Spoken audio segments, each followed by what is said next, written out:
C'est la deuxième année qu'on vient à Tatoujus. L'an dernier, la neige nous avait perturbé, donc on n'était pas venu.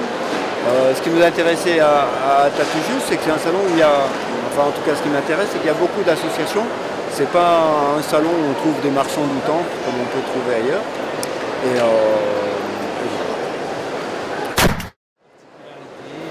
ce qu'on propose nous à la vente, c'est la boisson, c'est le kombucha. C'est une boisson qui est pas très connue en France, qui l'est beaucoup dans les pays de l'Est, qui est beaucoup connue en Asie. C'est une boisson qui a 2000 ans d'âge et qui est bonne pour la santé, essentiellement parce qu'elle le champignon, donc la kombucha, fabrique des probiotiques naturels qui renforcent les défenses immunitaires et en plus c'est une boisson, enfin en tout cas les nôtres, c'est une boisson agréable au goût. Pour fabriquer la kombucha, il faut donc se procurer une mer, comme une mer de vinaigre, mais c'est kombucha. Kombucha, ça veut dire en japonais, c'est le champignon à thé.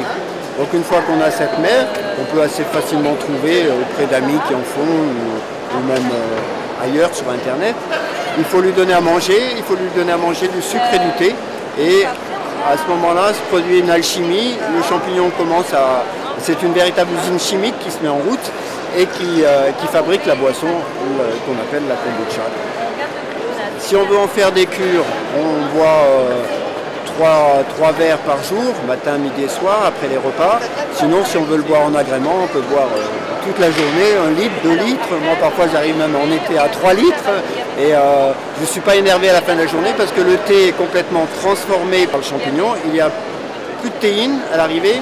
Et sur 70 grammes de sucre qu'on met par litre, il ne reste plus que 30 grammes.